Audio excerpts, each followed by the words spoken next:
নমস্কার বন্ধুরা, জলিস লাইফস্টাইলে আর একটা নতুন ভিডিও দেখার জন্য আপনাদের সবাইকে স্বাগত জানাচ্ছি।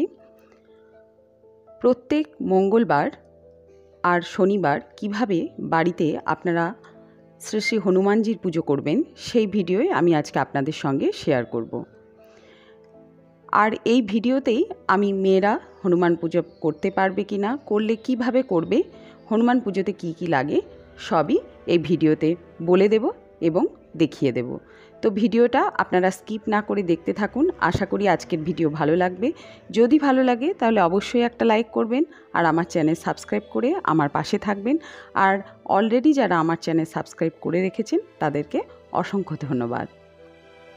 জীবনের সমস্ত বাধা বিপত্তি সংকট থেকে হনুমানজি আমাদেরকে রক্ষা করেন, তাই আমরা বজরংবলীর পুজো করে থাকি। তো আমাদের সনাতন হিন্দু ধর্মে এক একটা দিন কিন্তু এক একটা দেবতার জন্য ধার্য করা আছে। তাই মঙ্গলবার হনুমানজির পুজো আমরা করে থাকি, কারণ এই দিন হচ্ছে হনুমানজির জন্মদিন। আর শনিবারও আমরা বজরংবলীর পুজো করে থাকি। শাস্ত্রে বলা হয় শনিবার দিন বজরংবলীর পুজো করলে শনিদেব অত্যন্ত তুষ্ট হন এবং বজরংবলীর ভক্তদের সকল সংকট থেকে বা বাধা বিপত্তি থেকে রক্ষা করেন।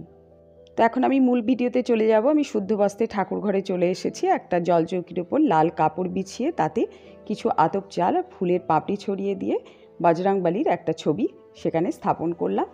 এবার একটা কাপড় নিয়ে তার মধ্যে আমি একটু গঙ্গা জল, কয়েক ফোঁটা গোলাপ জল আর কয়েক ফোঁটা অগরু দিয়ে দিলাম। এখন আমি বজরংবলীর ছবিটা ভালো করে মুছে নিচ্ছি। লাল রং হনুমানজির অত্যন্ত প্রিয় রং, তাই আমি লাল রঙের আসন পেতেছি। আর লাল রঙের ফুল দিয়েই পুজো করার এই দিন চেষ্টা করবেন। তো আমি বজরংবলীকে লাল চন্দনের তিলক দিয়ে দিলাম। আর মেটে সিঁদুর বজরংবলীর অত্যন্ত পছন্দের, সেই জন্য মেটে সিঁদুরের তিলক আমি বজরংবলীকে দিয়ে দিচ্ছি। বজরংবলীর পুজোয় কিন্তু কোনো আড়ম্বরের প্রয়োজন নেই। আপনারা আপনাদের নিজেদের মতো করেই নিজেদের সাধ্যমতো বজরংবলী ভক্তিভরে পুজো করবেন। তো এখন আমি লাল চন্দন সহযোগে একটা জবা ফুলের মালা বজরংবলীকে পরিয়ে দিলাম। এবার একটু ফুল দিয়ে সাজিয়ে নিচ্ছি। এবার বলে নিই যে মেয়েরা হনুমান পুজো করতে পারবেন কি না। মেয়েরা অবশ্যই হনুমান পুজো করতে পারবেন, কারণ ভগবানের কাছে ভক্ত মেয়ে না ছেলে তার কোনো পার্থক্য ভগবান রাখেন না। ভগবানের কাছে তার সব ভক্তই সমান। তো আমরা মেয়েরাই কিন্তু বাড়িতে নিত্য পুজো করে থাকি, তাই নিত্য পুজোর সঙ্গে আমরা হনুমানজির পুজোও কিন্তু আমরা মেয়েরা করতে পারবো। আর হনুমানজিকে আমরা ভাতৃরূপে বা সন্তান রূপে পুজো করতে পারবো, যেহেতু তিনি ব্রহ্মচারী সেই জন্য। তো মঙ্গলবার দিন হনুমানজিকে অবশ্যই ঘিয়ের প্রদীপ দেবেন। ঘিয়ের প্রদীপ হনুমানজিকে দিয়ে একটু আরতি করে নেবেন। আর শনিবার পুজো করলে তেলের প্রদীপ দেবেন। সর্ষের তেলের প্রদীপ দিয়ে তাতে 3টে বা 5টা লবঙ্গ দিয়ে দেবেন। তো আমি প্রদীপ জ্বেলে নিলাম। আমি এখানে ঘিয়ের প্রদীপ দিয়েছি আর 2টো ধূপকাঠি জ্বেলে নিচ্ছি। হনুমানজিকে দেখিয়ে দিচ্ছি ধূপকাঠি।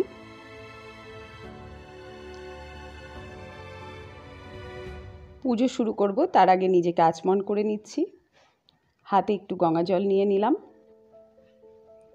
নম বিষ্ণু, নম বিষ্ণু, নম বিষ্ণু। আর একবার হাতটা ভালো করে জল দিয়ে ধুয়ে নিচ্ছি। নম অপবিত্র পবিত্র বা সর্বাবস্থাং গতহুপি বা যশ্বরেত পুণ্ডরীকাক্ষং সবাহ্য অভ্যন্তর সূচি। নমসূচি, নমসূচি, নমসূচি। এবার আমি হনুমানজিকে ভোগ নিবেদন করে দিচ্ছি। ফলের মধ্যে কলা হনুমানজির অত্যন্ত পছন্দের, আর লাড্ডু হনুমানজির অত্যন্ত পছন্দের মিষ্টি, তাই লাড্ডু আর কলা আমি ভোগ হিসাবে দিলাম। আপনারা গুড় ছোলাও ভোগ হিসাবে দিতে পারেন। আর 1 গ্লাস জল দিলাম পান করার জন্য। তো এখানে আমি ফুল রেডি করে নিয়েছি। লাল ফুল হনুমানজির অত্যন্ত পছন্দের, তাই আমি এখানে লাল ফুল রেখেছি। তুলসী পাতা রেখেছি, হনুমান পুজোতে তুলসী পাতা লাগে। আর নিয়েছি কিছু গাঁদা ফুল। আমি সিংহাসনে নিত্য পুজো করে নিয়েছি, তাই গণেশ দেবতার পুজো আমি ওখানে আগেই করে নিয়েছি। এবার আমি চন্দন সহযোগে তুলসী পাতা হনুমানজির বুকের মধ্যে দিয়ে দিচ্ছি, কারণ মানা হয় যে হনুমানজির বুকের মধ্যেই রামচন্দ্রের বাস। এবার প্রথমেই আমি রামচন্দ্রের পুজো করে নেব। তুলসী পাতা আর ফুল সহযোগে শ্রী রামচন্দ্রের পুজো করে নিচ্ছি। আর একটা ফুল আমি সীতা দেবীর উদ্দেশ্যে নিবেদন করে দিলাম। এবার আমি হনুমানের পুজো করব।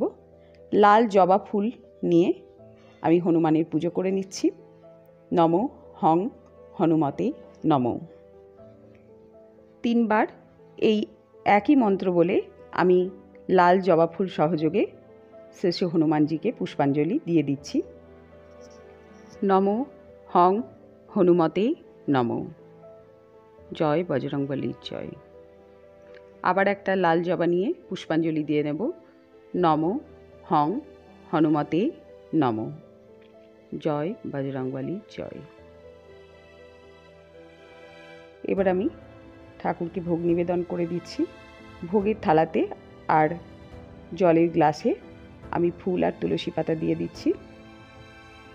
হনুমানের ভোগে কিন্তু তুলসী পাতা নিবেদন করতে হয়।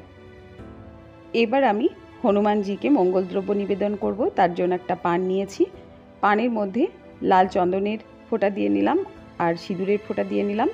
এবার এর মধ্যে দেব একটা সুপারি, 3টে লবঙ্গ আর 3টে এলাচ। এটা আমি হনুমানজিকে নিবেদন করে দিচ্ছি। জয় বজরংবলীর জয়। জয় হনুমানজির জয় বলে এই জায়গাটায় আমি রেখে দিলাম। একটা ফুল দিয়ে দিলাম। ভোগ নিবেদন করা হয়ে গেছে। এখন আরতি করে নেব। আমি পঞ্চপ্রদীপ, কর্পূরের প্রদীপ, ধূপ দিয়ে আরতি করে নেব।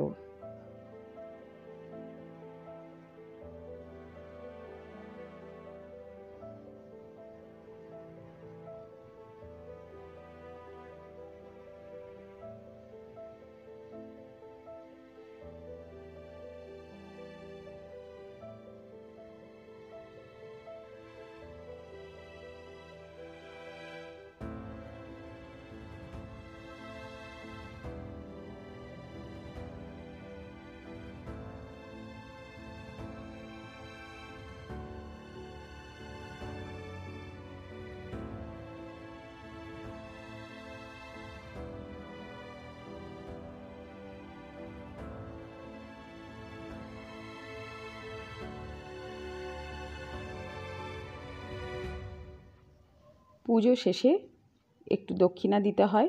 আমি এখানে 16 আনা অর্থাৎ 1 টাকার দক্ষিণা হনুমানজির উদ্দেশ্যে নিবেদন করে দিলাম।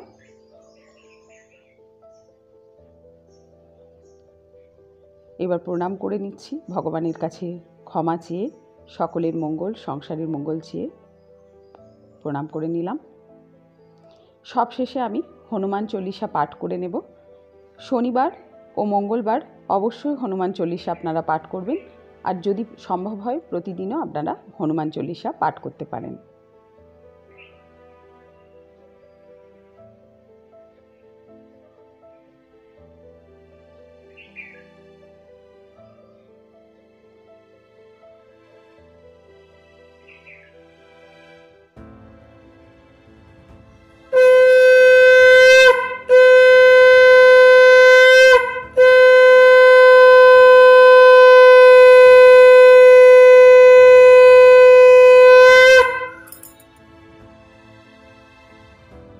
তো বন্ধুরা, এই ছিল আজকে আমার হনুমান পূজা বিধির উপর ভিডিও। প্রত্যেক মঙ্গলবার আর শনিবার কিভাবে আমরা হনুমান পূজা করতে পারবো সেই পূজা পদ্ধতি আমি আজকে আপনাদের সঙ্গে শেয়ার করলাম। আমার আজকের ভিডিও আপনাদের কেমন লাগলো অবশ্যই কিন্তু আমাকে কমেন্ট করে জানাবেন। আর আপনারা কে কীভাবে যদি পুজো করে থাকেন হনুমানজির বাড়িতে, তাহলে কিভাবে করেন তাহলে সেটাও আমাকে জানাবেন। আমি যেভাবে দেখালাম আমি এইভাবেই কিন্তু বাড়িতে হনুমানজির পুজো করে থাকি। আমার আজকের ভিডিও আপনাদের যদি ভালো লাগে অবশ্যই কিন্তু একটা লাইক করে দেবেন। তো আজ এই পর্যন্তই। আবার হাজির হয়ে যাব নতুন আর একটা ভিডিও নিয়ে। ভালো থাকবেন, সুস্থ থাকবেন। ধন্যবাদ।